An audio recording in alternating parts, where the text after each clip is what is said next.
Hello, welcome to my YouTube channel. My name is Alana, and on this channel, we review books.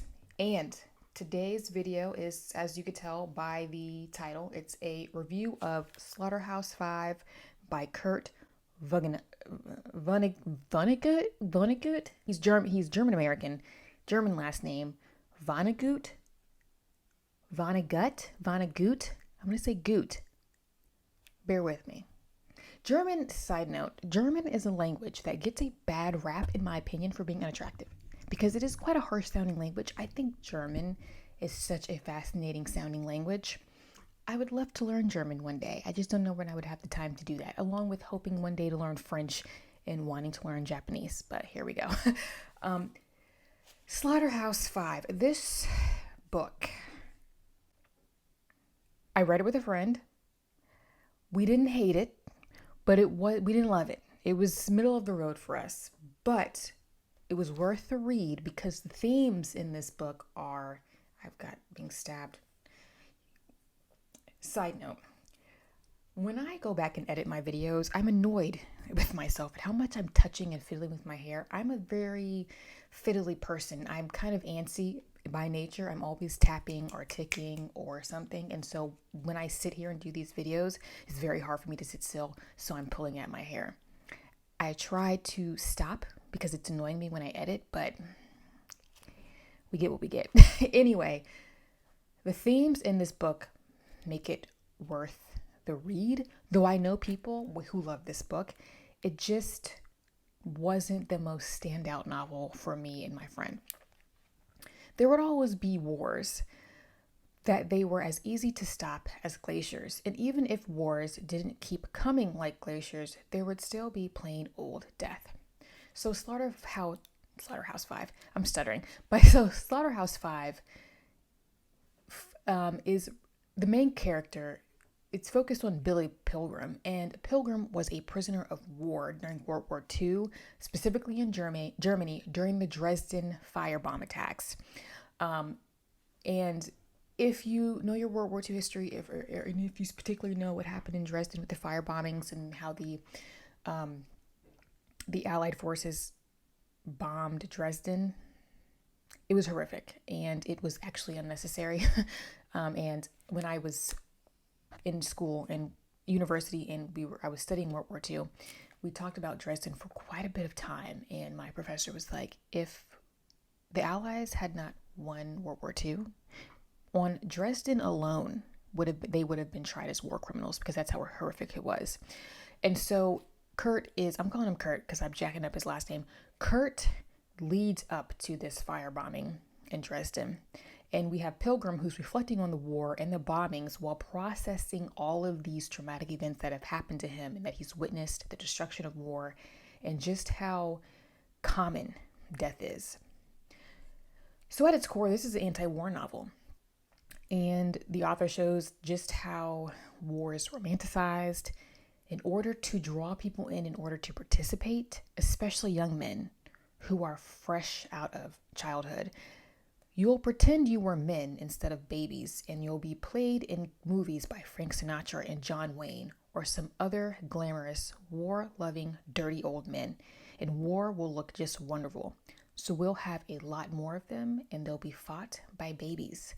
This book is also called, sometimes subtitled, The Children's Crusade. But just off that quote alone, it is because these babies, these young men, 18 years old, I mean, they're fresh out of school. They're not even fully done growing yet. They then get ushered into war, and they experience war in all their horror. It butchers them, it kills them, or if they survive, they're left permanently maimed, either that be physically, mentally, or both. I have told my sons that they are not under any circumstances to take part in massacres, and that the news of massacres of enemies is not to fill them with satisfaction or glee. I've always told them not to work for companies which make massacre machinery, and to express contempt for people who think we need machinery like that. Derby described the artificial weather that Earthlings sometimes create for other Earthlings when they don't want those other Earthlings to inhabit Earth anymore. Shells are bursting in the treetops with terrific bangs, showering down knives and needles and razor blades. Little lumps of lead in copper jackets were crisscrossing the woods under shell bursts, zipping along much faster than sound. So you're getting these descriptions, very well written, well constructed descriptions and analogies of artillery, bullets raining down on people, being described as weather. And I wouldn't say that this is a graphic novel. The trauma of war is mainly displayed in how Pilgrim is processing World War II and what happened to him, especially during the bombing of Dresden. Kurt, my boy Kurt, maybe I can call him V, uses very clever analogies, like I said, to paint these pictures of how men's bodies are maimed in war. Without all the gore, it's just as effective. And when I come across novels like this that aren't gory, and it could be easy to make them gory, and in a way, could you blame it if it was gory? Sometimes I wonder, when I do come across very gory graphic novels, I'm like, is this really necessary? Sometimes I think creates more of an impact and is actually even more profound when the author is a little bit more cryptic or a little bit more subtle. But I mean, again, it's just a matter of choice, I think. And I've read graphic novels or novels that had a lot of content in them, and it was just as effective. So as all of these young men are participating in war, Kurt V makes sure that you know in this book that there are always entities behind the scenes pulling the strings for wars. And sometimes they're not so behind the scenes. These entities are massively profiting from war at the expense of human life. This is also a major theme in Catch-22. I wrote the Air Force back then, asking for details about the raid on Dresden, who ordered it, how many planes did it, why they did it, what desirable results there had been, and so on. He said that he was sorry, but the information was top secret still. Secret? My God, from whom? Trout, incidentally, had written a book about a money tree and had $20 bills for leaves. Its flowers were government bonds. Its fruit was diamonds. It attracted human beings who killed each other around the roots and made very good fertilizer. So it goes. Good fertilizer. That's what I mean with the analogies that he's drawing. He doesn't have to be graphic. He just knows how to use the right words and the right comparisons and the right metaphors. He is really bringing up this idea also of free will, that there are people that have to go along with what the machine wants. And in order for those people to go along with it almost blindly in a lot of cases, you have to remove free will and individuality. Governments are then able to manipulate people who so easily follow their war agenda once they strip away this concept of free will, this concept of less individuality. So as of this review, my review of Sally Rooney's Conversations with Friends would have gone live. If you watched that review, you will know that I hated it. And Sally Rooney argues that the person doesn't really have that much individuality. Also, in a way, you don't really have that much free will then, because you're just kind of going along with society.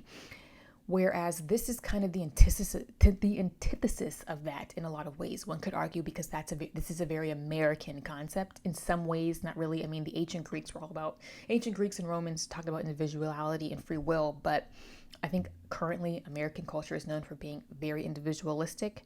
Less so, I think, as it's actually a current debate in the United States about free will and the collective. But that aside, you cannot deny that the more collective a person is, more collectively minded a person is, you have to question, are they easier to control in that way? And so Kurt is bringing that to light.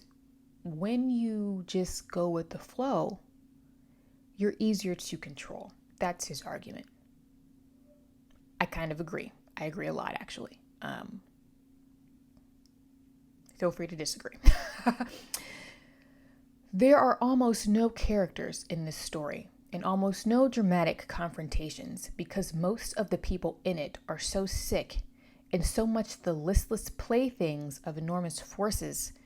One of the main effects of war, after all, is that people are discouraged from being characters. That is deep. That is deep. And not just with war. I think that you could take that sentence and apply it to a lot of things that have happened, especially within the past 2 to 3 years. So basically in war, I'm shifting gears a little bit. This is not going to be a long review.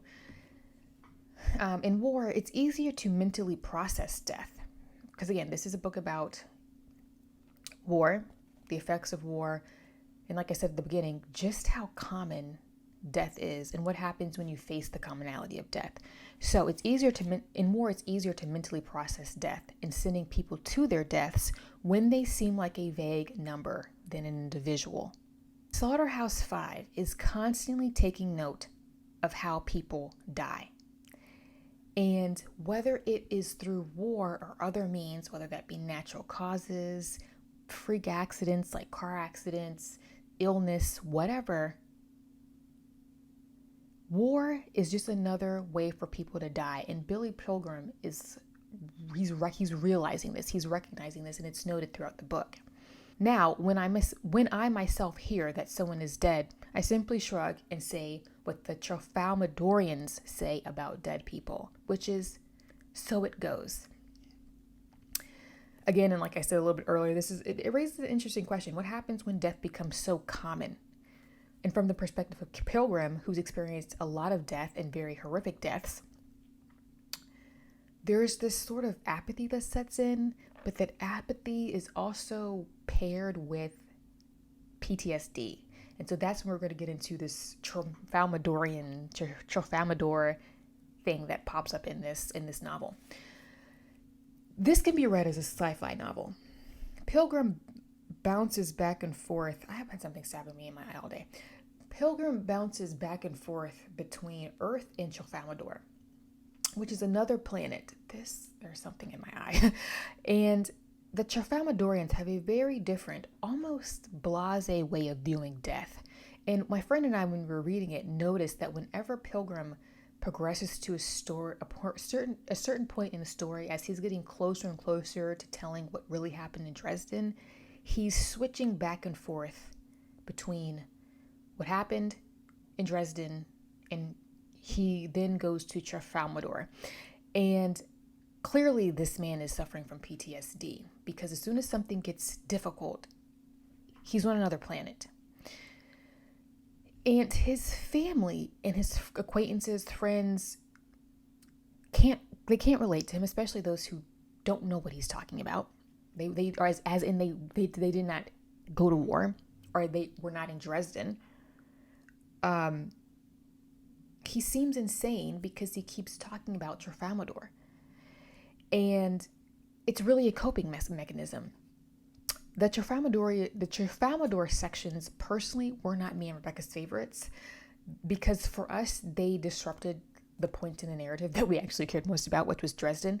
And granted, we totally understand that that's the point. It's showing just how traumatic these things were. Pilgrim is processing this. He clearly has a lot of trauma that he's living with. And so he's reverting back to a safe space, if you will, an actual safe space.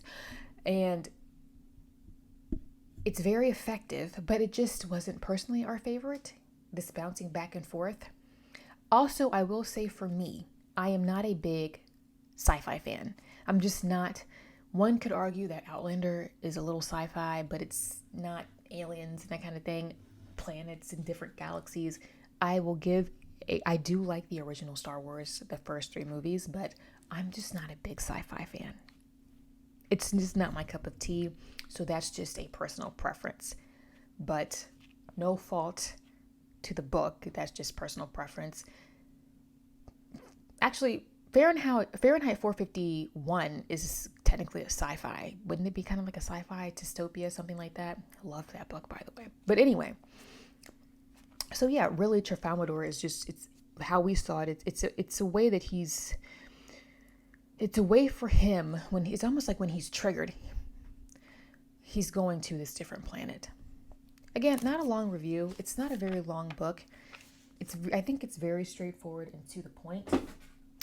It is definitely a classic post-World War II American novel that I do think is worth the read. Personal preference aside, I really do think it's worth the read. If especially if it's been on your TBR list for a while, it won't take you that long to get through. It was was published in the 1950s, and so books around this time, American literature around this time, has a very distinct tone. It's sharp, acerbic, very blunt and to the point. You can almost hear the transatlantic dialect in these types of novels, and I always enjoy that. If you liked Catch 22, I think you would get on with this book, because I think those two would be great read in tandem or read back to back. It definitely deserves a spot right next to Catch 22, and I'll keep it on my shelves. I'll probably reread this book at some point. I don't regret reading it, again, because the themes, I'm all about the themes. I'm all about when people criticize the establishment, and I'm all about that life. So this is one of those books that after you read it, you're just going to keep saying, so it goes, even whether out loud or to yourself. Again, not a long review. We enjoyed it, my friend and I. I enjoyed it actually a little bit more than she did. She gave it a 3. I gave it a 3.5. So we're going to average that out at a 3.25 out of 5. And again, I know people who love this book. Just not a personal favorite. Have you read this book? Did you enjoy it? What were your thoughts? Did you like that switching back and forth between Tralfamadore and Earth? I thought the Dresden sections, or when he was in Germany and when he was in a prisoner of war, were excellent. Those are my favorite sections of the book. What are your thoughts on this book? I know some people who just don't get on with it at all, as are most books. So there's always a group of people who love it, hate it, and then they're just neutral about it. So let me know what you thought. Please leave me a comment. Feel free to like and subscribe. And if you would like to see more of my book of shenanigans, I'm also on Instagram, where all of my content actually gets posted first. So YouTube is way behind. I also post on Instagram my monthly TBRs and my monthly wrap-ups if you are curious to see what I'm reading more on a monthly basis. So with that, I will sign off and see you in the next one.